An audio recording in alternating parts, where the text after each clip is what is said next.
Hello, scholars, and welcome to our lesson on dilations. This is in transformations in volume and is part 1 of this lesson. Our goal is that you'll be able to dilate figures and write the rules for a shown dilation. The reason we're doing this is geometry quite literally helps to shape the world around us. Being able to understand and use methods of how to change shapes, in this case, we are making shapes bigger or smaller, is very important to understand how our daily life works. Let's begin. First, with a warm-up pop-up. You got a projector for cheap online to help trace a drawing onto a wall. Something doesn't seem right, though. Well, let's turn it on and see what's wrong. Oh, that definitely doesn't look right. How would you try to fix the issue so you can trace your drawing properly? There's a few different ways. I shouldn't even say few. There's probably many ways that you've thought of that you could fix this. One way I thought of is because it seems to be squishing our shape inward, it's making it more narrow. I might want to take my drawing on the computer and maybe stretch it out wider. If it's gonna shrink the shape down and more narrow the same way every time, if I can figure out how wide to make it in the computer, when it squishes it, it might make it still look normal. That's what I was thinking. But I'd love to hear and see different methods you had on how you'd fix this issue. With that, let's get to the focus of this lesson, which is dilations. A dilation changes the size of a figure. It is our only transformation that does not result in a congruent similar figure. Remember, congruent means that it is the same size and shape. Dilations will keep the same shape, but they change the size. They make it bigger or smaller, meaning it is not congruent. It can be written as a sentence or as function notation. As a sentence, we have this example here where they had one shape and they shrunk it. They made it be, it looks like a fourth of the size.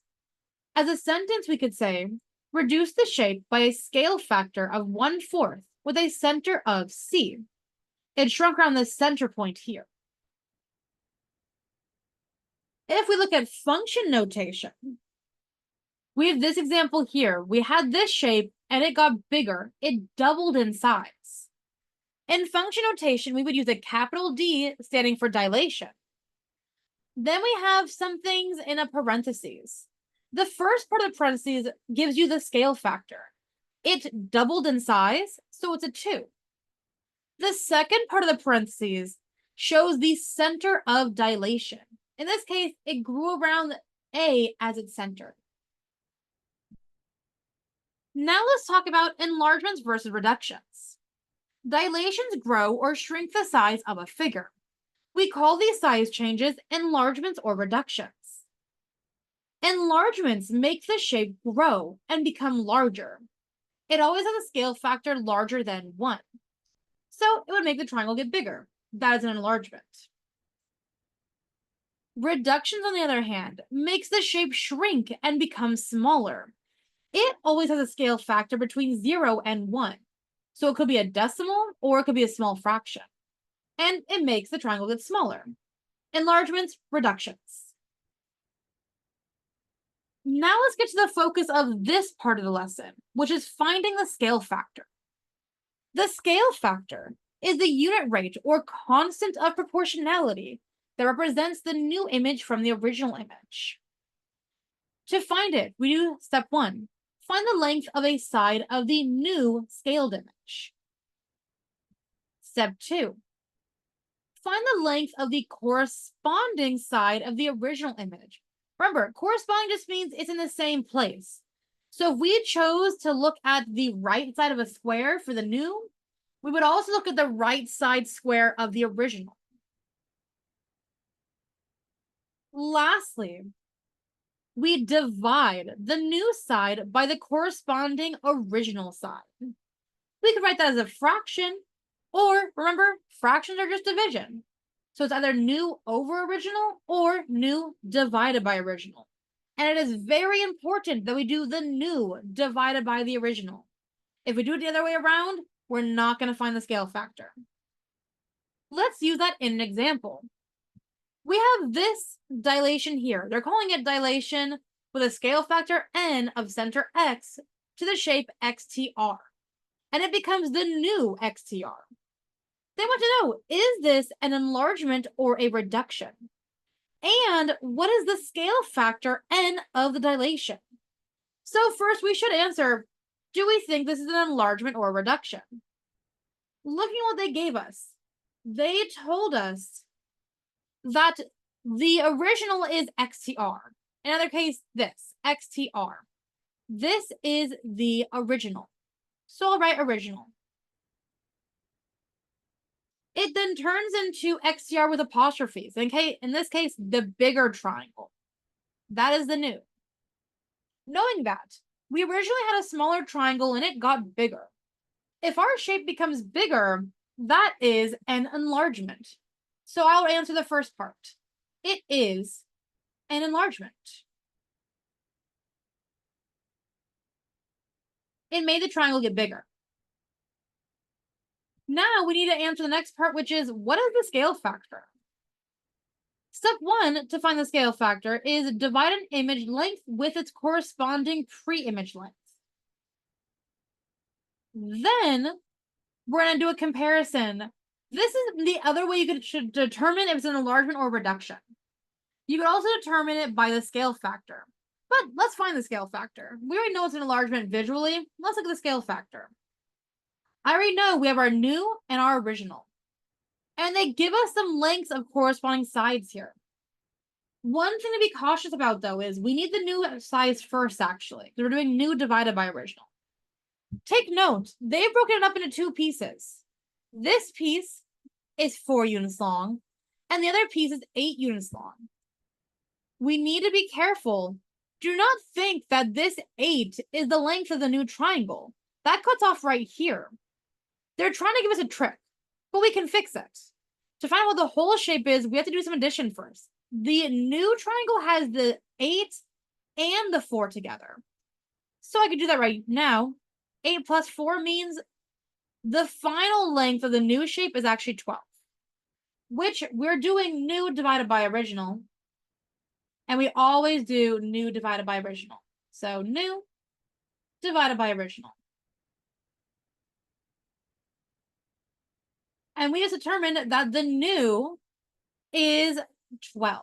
So 12 divided by the original was 4. So 12 divided by 4. And this should give us the final scale factor. And 12 divided by 4 is 3. So that means our triangle tripled in size. It had a scale factor of 3. I'll say it is an enlargement, and it has a scale factor of 3. On that note, if you were not given an image or you were unsure about the scale, about if it was an enlargement or a reduction, the fact that 3 is bigger than 1 means it is an enlargement. If it was a reduction, it would have been a number smaller than 1, like a small decimal or fraction. But it is bigger, it is definitely an enlargement. With that, I'm going to clear this up. Pause if you don't have your notes in. But it is time for a you try. So it's time to see what you know so far on finding scale factor. Pause the video to try this problem on your own and resume when you're ready to check your answer. So this time you have a new shape. It wants to know, is this going to be an enlargement or reduction is your first question. Second question, what is the scale factor n of the dilation? And some helpful hints. They do not show you any numbers. However, there are 2 vertical lines I see you could use, and you could count how many squares big are those sides. Alrighty, I am doing a check-in.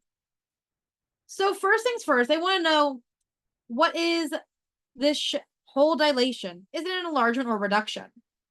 Well, they said the original had no apostrophes, JKLM. That's the bigger shape, is it not?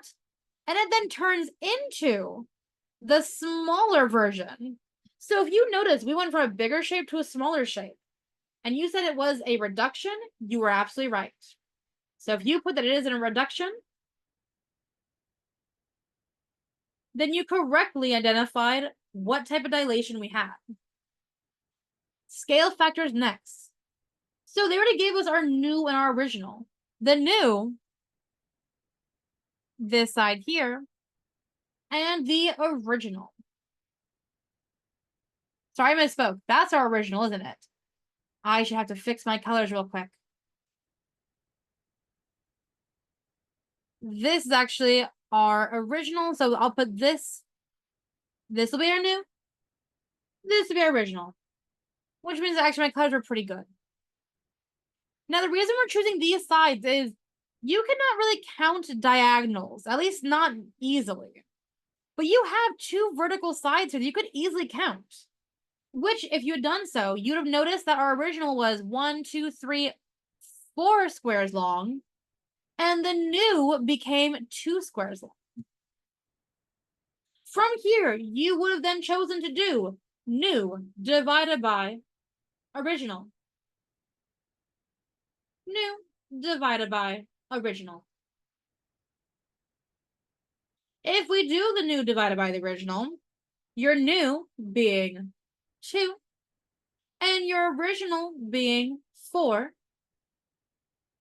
means you are going to have either a decimal or a fraction. You could leave it as a fraction, which 2 divided by 4 or 2 over 4 is also 1/2. Or we could put it as a decimal. If you do 2 divided by 4, that gives you 0.5.